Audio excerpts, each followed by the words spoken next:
This is Nightly Business Report with Tyler Matheson and Sue Herrera.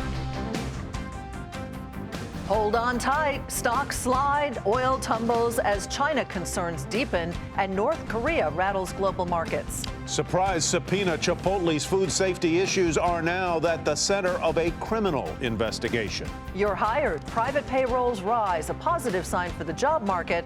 But is it just a matter of time until the troubles overseas hit our shores? All that and more tonight on Nightly Business Report for Wednesday, January 6th. Good evening, everyone, and welcome. Glad you could be with us. Not such a good start to the trading year. In fact, the worst since 2008 in the midst of the Great Recession.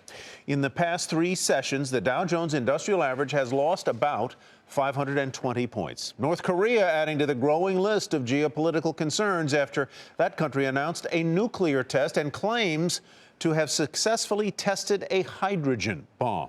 China fears deepened when a report showed the services sector of the world's second largest economy grew at a slower pace than expected. And add to that the situation in the Middle East. A drop in oil prices, big time, and investors all across the world were rattled this day. The Dow Jones Industrial Average slid 252 points to 16,906. NASDAQ dropped 55. The S&P 500 declined 26. Domestic crude settled at its lowest level since December 2008, down nearly 6% to $33.97 a barrel. Michelle Caruso-Cabrera reports now on the global events pressuring stocks today. The selling started late last night when the world learned North Korea conducted yet another nuclear test, claiming they had detonated a hydrogen bomb. If true, that would be a significant advance in North Korea's nuclear capabilities. The claim was met with skepticism because the tremor set off by the explosion appeared to be too small for a hydrogen bomb. Still, stock futures sold off on the news overnight. And then adding to the woes a few hours later, weak data out of China. A measure of the service sector came in at a 17-month low. Worrisome because China optimists have said it doesn't matter if Chinese manufacturing slows down because the service sector was going to pick up the slack. The data today suggests there may be a hole in that narrative. In addition, the Chinese central bank allowed the currency to fall to a new 5-year low. The Chinese currency does not trade freely in China. Its rate versus the dollar is set by the Chinese central bank. And investors worry the central bank's move, which makes Chinese exports more competitive, could suggest the Chinese economy is weaker than the government is letting on, and that the government's trying to use the currency to help out the economy. And in the Middle East, the war of words between Saudi Arabia and Iran kept apace. The price of oil down sharply again, in part because investors believe the tense situation between the two countries likely means Saudi Arabia will continue to pump oil at full tilt because it will hurt the Iranians just as they hope to begin selling oil on the international markets if and when sanctions are lifted, possibly in the next month. For Nightly Business Report, I'm Michelle Caruso-Cabrera. And today, the World Bank cut its global growth forecast for 2016. The organization now expects the world economy to grow 2.9% this year, down from its previous forecast. The main reasons, China and its impact on emerging markets and the plunge in commodity prices. Joining us now to talk more about the geopolitical cross-currents and what they mean for your money here in the U.S. is Samir Samana. He's global quantitative strategist at Wells Fargo Investment Institute. Samir, welcome. You know, none of these geopolitical events that we've talked about today, China, North Korea, the Middle East, have really started to show up in the fundamentals of the U.S. economy or U.S. companies. But of those 3, which one has the greatest potential to do so in 2016? Tyler, that's a great point about how it hasn't shown up in the economics or the fundamentals yet, but the one that probably holds the most risk for U.S. markets is probably the Middle East. And I say that because right now we've gotten really used to low energy prices, and that's been a great boon to U.S. consumers, to international consumers. And if that situation were to change meaningfully, and by that I mean, higher oil prices, that would be something that we would really watch as something where the global economy might be shocked if oil prices were to jump sharply from here. Yet, when we saw the saber rattling between Saudi Arabia and Iran the other day, we did see a pop in oil, but then it dropped back down again. So it doesn't seem to be responding in what would be the typical way to the war of words that we're hearing. Exactly. So what's happening this time is you've got kind of the geopolitics working in reverse, where historically what's happened is when there's been some kind of conflict, oil prices have jumped. This time around, it seems to be more of a war of words, maybe a war by proxy, where they're both kind of jockeying for position. And so what that's leading to is both of them working through their oil production in terms of trying to produce as much oil as possible so that the price goes down, so that each one of them actually ends up in a worse financial position. So it's very interesting to see it play out that way. So, Samir, I got to do something with my money in 2016. What should I do? You know, in our mind, it's kind of, a lot like it's been over the last few years, where the U.S. continues to be the best place. We think U.S. companies are very well positioned to continue to grow their earnings. We think that developed markets, think Europe, think Japan, probably come in next. And that's because their central banks are stepping up the stimulus, and they've got currencies that are a lot lower than they were a year ago.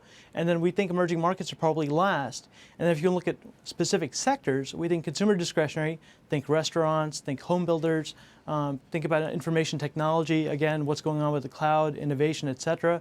And then industrials, what's going on with global growth, continuing to firm.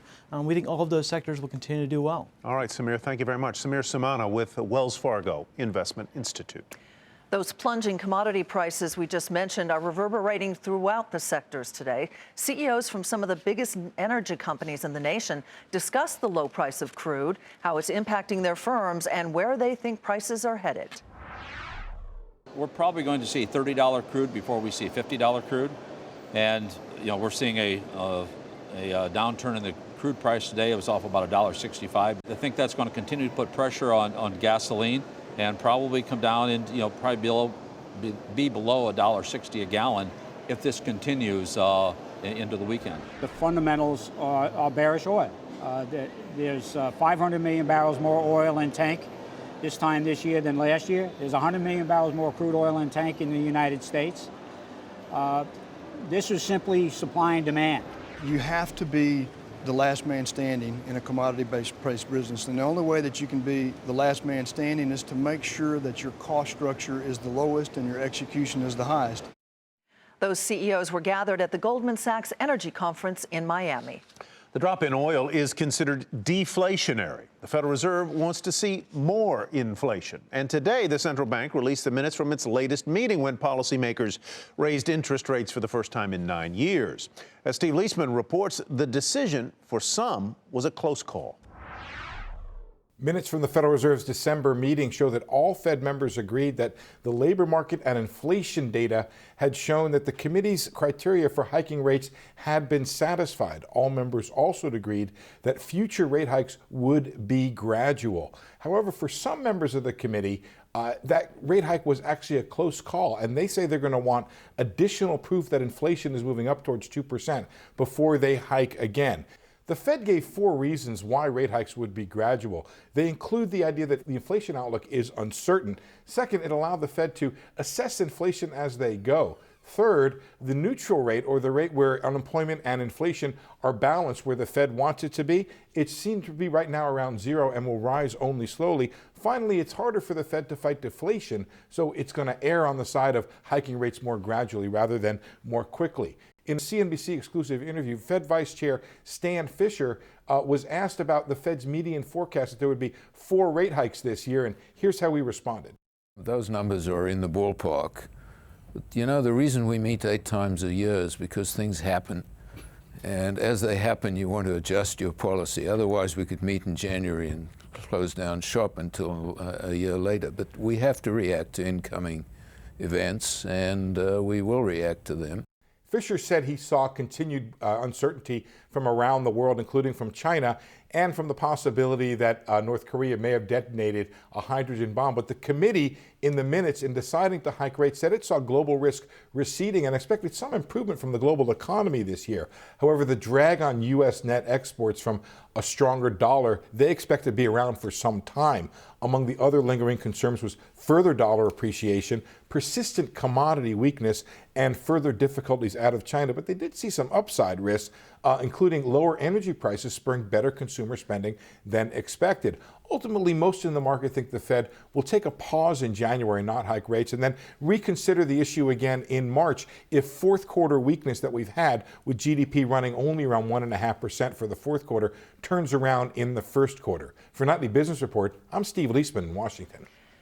The trade deficit narrowed in November as imports of goods fell to their lowest level in nearly 5 years. The Commerce Department also reported a decline of 0.2% in orders to U.S. factories, and that is the third drop in the past 4 months. And in a separate report from the Institute for Supply Management, growth in the services sector expanded at its slowest pace since early 2014. Positive news on the labor market. The latest private sector payroll report showed a larger than expected gain in job creation last month. ADP reported an increase of 257,000 positions in December, which was more than expected. And the gains were evenly distributed among small, medium, and large businesses. Ethan Harris joins us now to talk more about the labor market and if some of those troubles we've just highlighted overseas could at some point spill over into the U.S. economy. He is co-head of global economics research at Bank of America Merrill Lynch. Ethan, welcome. Nice to have you here. Thank you. Let's start first of all with the labor market. I mean, the ADP report certainly was solid. Are you expecting those numbers to translate into the overall government report? Yeah, I mean, the labor market is the shining part of the economy right now. It's not just this ADP report we got today, but if you look at the number of people filing for jobless claims, you look at surveys of what consumers think of the labor market, we're seeing steady, solid gains. On Friday, we're looking for 225,000 on the official government numbers. So this is one of the strongest parts of the economy, and it shows no sign of slowing down. What about incomes, Ethan? Are they going to rise much this year? I think a lot of companies are looking at 2.5% raises, not much more than that. Well, one of the encouraging things here is after 6 years of this kind of 2 steps forward, 1 step back recovery, we're finally seeing in the labor market something close to full employment. We're not quite there yet. And if you look at a variety of measures of wages right now, there's the beginnings of that little bit of pickup in wage growth that we've all been waiting for. So I do think in the year ahead, you probably don't get quite as big job gains, but that will be replaced, I think, to some degree by finally getting a little bit of wage pressure. And as I said, it's already evident in a number of series. Yeah, Ethan, what about the troubles that we've been talking about this hour in overseas markets and overseas countries like China, also the situation in the Middle East and now North Korea? At what point, if at all, does that tend to affect our economy and our markets? Yeah, I mean, it's a question of how long it lasts. I mean, right now, I am concerned that the turmoil in China continues. The turmoil in their equity market, because I think there's a good case for a further correction there. I think that there's also going to be further weakness in their currency. So I am a bit worried about further headline risk coming out of China. The other stories really depend on whether they escalate or not. The U.S. economy is pretty resilient normally in the face of this kind of news. But right now, too much is piling up at the same time. I think that's why the market's having so much trouble with this. It's like suddenly there's 3-4 different major stories popping up, and it's just a little too much to handle. And so the stock market, of course, doesn't like what it's looking at. Very quickly, did you see anything in the Fed minutes that give you a clue to the pace or trajectory of rates this year? You know, I don't think they know. I think that they're going to go slow. That means they're not going to go in January, and they'll wait at least till March, but a good chance they go later. I think that the minutes were what you'd expect a central bank that's not ready to make a real commitment. All right, Ethan, we'll leave it there. Thank you so much for your perspective. Ethan Harris with Bank of America Merrill Lynch Global Research. Still ahead, an earnings warning and a subpoena. They both add to Chipotle's troubles, which appear far from over.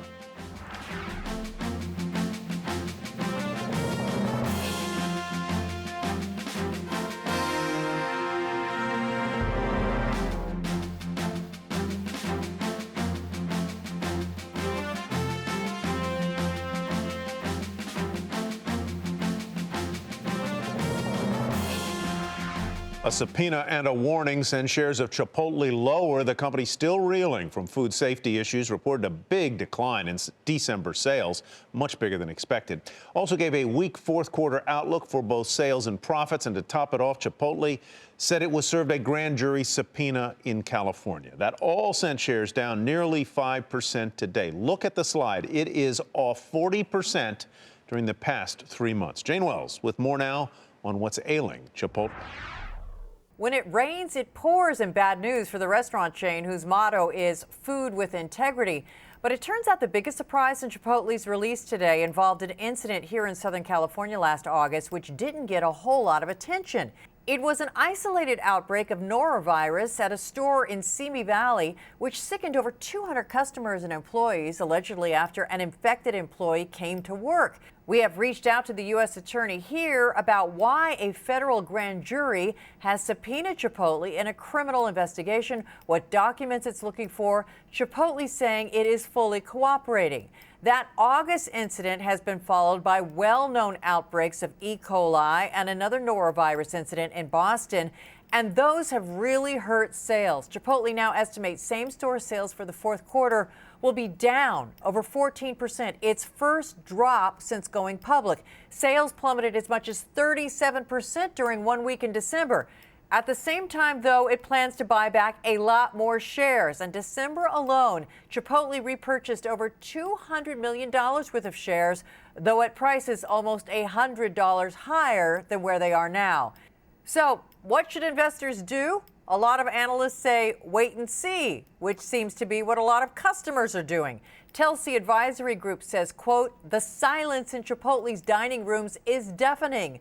But Baird analysts are, quote, warming up to Chipotle shares at current levels, hoping the worst, if not over yet, will be over eventually. Stay tuned. For Nightly Business Report, Jane Wells, Los Angeles. Macy's cuts its profit outlook, and that's where we begin tonight's market focus. The department store lowered its earnings guidance for the fourth quarter and the full year, citing disappointing sales in 2015 and the warmer weather. It also outlined plans to shutter stores, cut jobs, and shed $400 million in costs. The news came after the close of regular trading, sending shares initially higher. In the regular session, the stock fell about 2% to $36.15. Valeant Pharmaceuticals announcing an interim chief executive as CEO Michael Pearson remains hospitalized. The company had previously announced a 3-person committee to head the company, but has now placed the former chief financial officer in charge. Shares of the company up 1.5% to $102.40. Reports today indicating Apple will slow its iPhone production as inventory continues to build. The company released the iPhone 6 and 6S back in September with record sales, and the company gave holiday guidance back in October that predicted record sales of the iPhone. Shares of Apple fell almost 2% to close just above that key $100 level. Monsanto seeing a sizable revenue decline in its first quarter as sales weakened. The agriculture company also announced plans to lay off another 1,000 employees as it continues its restructuring efforts. Monsanto announced a round of layoffs back in October. Shares of the company down 1.5% to $95.21. Yahoo taking heat today from the activist investor Starboard Value as the firm pushes for management changes there. Starboard wants the company to spin off or sell some of its core business units. Shares of Yahoo down fractionally for the day. They finished at $32.16. The oil and gas exploration firm Pioneer Natural Resources says it's going to write down the value of its wells by about $1 billion. However, the company expects production to increase in 2016. Shares of Pioneer off more than 7% today to $116.15. Rough day in the energy patch. Other energy news, Consol Energy cut its 2016 sales outlook and announced it will cut capital spending for the year as well. The company also lowers its coal sales expectations as commodity prices continue to drop. Shares of Consol fell more than 11%, $7.58. And the Netflix CEO, Reed Hastings, took the stage at the Consumer Electronics Show in Las Vegas to announce a large expansion in the company's footprint. Today, I am delighted to announce that while we have been here on stage at CES, we switched Netflix on in Azerbaijan, in Vietnam, in India, in Nigeria, in Poland, in Russia, in Saudi Arabia, in Singapore, in South Korea, in Turkey, in Indonesia, and in 130 new countries. The expansion completed a year ahead of schedule, sending shares higher by more than 9%. They finished the day at 117.68. Well, that wasn't the only announcement today at the Consumer Electronics Show. So coming up, the gadgets that the tech world wants to turn into the next big thing.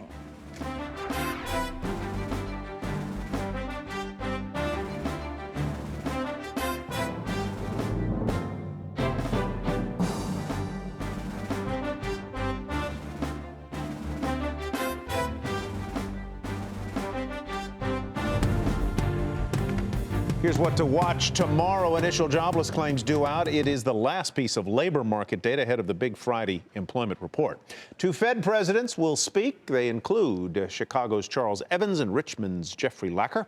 And Boeing will let us know its total commercial airplane orders for 2015. And that is what to watch for Thursday. Volkswagen is going electric. The automaker showing off a new prototype at the Consumer Electronics Show in Las Vegas. It's an attempt to change the company's image as it tries to dig out from the diesel emissions scandal. But will VW's new electric car help usher in brighter days? Phil LeBeau takes a look. With two electric-powered concept cars, Volkswagen took center stage at the Consumer Electronics Show, trying to reposition itself as a green car company. But its current problems with diesel models that had rigged emissions meant more apologies from Volkswagen's brand chairman. We disappointed our customers and the American people, for which I'm truly sorry and for which I apologize. Volkswagen's legal woes include the Department of Justice filing a civil suit on behalf of the EPA. There are also criminal investigations, and VW has yet to find a fix for roughly 500,000 diesel models in the U.S. that are putting out too much pollution. On top of that, VW dealers are stuck with scores of diesel models they can't sell. Last month, Volkswagen's U.S. sales plunged 9.1%, and they dropped more than 4% in 2015, while the rest of the auto industry had a record year in the U.S. The diesel issue for sure damaged us here, and it was a setback for us. Now we can't dispute that. Our dealership is fighting hard against it, and they're really doing a fantastic job. Also, I think our sales organization, they're doing a fantastic job. I think once we sorted the diesel issue, I think we have a wonderful future here in the United States. That future, according to Volkswagen, will include more electric models with more connectivity and features like instrument panels operated through gestures and voice commands. Hello, Volkswagen. Cool ideas the company put into the Bud E electric microbus concept vehicle, which could go 373 miles fully charged. But right now, the Bud E is a concept car, and there are no plans to build it. Still, VW says this is the future, one driven by electric cars, as it tries to distance itself from diesel models and a scandal that is far from over. Phil LeBeau, Nightly Business Report, Las Vegas. Concept cars, gadgets, new devices, and the latest innovations, they are all on display at the CES. More than 150,000 attendees, along with Phil LeBeau, are hoping to spot the next big trends in tech. And so is Josh Lipton. He's our man in Vegas tonight, baby. Intel's CEO kicked things off with the introduction of a new drone that's light, portable, and small enough to fit in a backpack. It'll cost around $2,000. And Intel's not alone. Nearly 30 drone companies are here demonstrating the latest breakthroughs for unmanned aerial vehicles. A leader in the drone space, French company Parrot, unveiled its newest consumer drone called the Disco. Fully automated and fast, this drone can fly up to 50 miles per hour. Parrot's CEO sees only more growth for the industry ahead. The drone market is dominated by two companies, DJI, a Chinese company, and Parrot, a European company. So the business is growing a lot. I think we will see more competition, but also the drone is a place where you can be very creative. Beyond drones, plenty of startups here are hoping to capitalize on smart home technology. Netatmo's newly launched outdoor security camera features facial recognition and can detect when cars or even animals are moving outside your home. But what's really exciting for me is you've got smaller startup companies who've got 20, 25-year-old engineers fresh out of university who are already able to generate this groundbreaking technology and that we're able to bring it to market at a really consumer accessible price point. But these companies face a skeptical consumer. Nearly 50% of respondents in a recent Accenture survey cited security and privacy concerns as a barrier to buying an internet-connected device. Finally, the wearables market is set to explode, from 76 million units shipped last year to more than 170 million by 2019, according to IDC. Under Armour's new headphones measure your heart rate while you run, while its smart sneakers measure distance and even track their own lifespan, about 450 miles until users need a new pair. So which wearable will be the next big hit with consumers? It could be from a startup right here at CES. For Nightly Business Report, I'm Josh Lipton in Las Vegas. Have you bought your Powerball ticket yet? The jackpot is worth $500 million, making it the 6th largest jackpot in history. The lump sum cash payout, about $306 million. And according to organizers, the majority of past winners let the computer pick their numbers. But you know the odds, and they're not good. About 1 in 292 million. If you do win, you won't have to worry about what I'm about to tell you, and that's another look at today's market sell-off on Wall Street. The Dow Jones Industrial's down below 17,000, worst three-day start to a year since 2008. NASDAQ fell 55. The S&P 500 off 26. Well, eventually somebody has to win. Right. All right, that does it for Nightly Business Report. Good luck. I'm Sue Herrera. Thanks for watching. And I'm Tyler Matheson. Thanks for me as well. Have a great evening, everybody, and we'll see you tomorrow.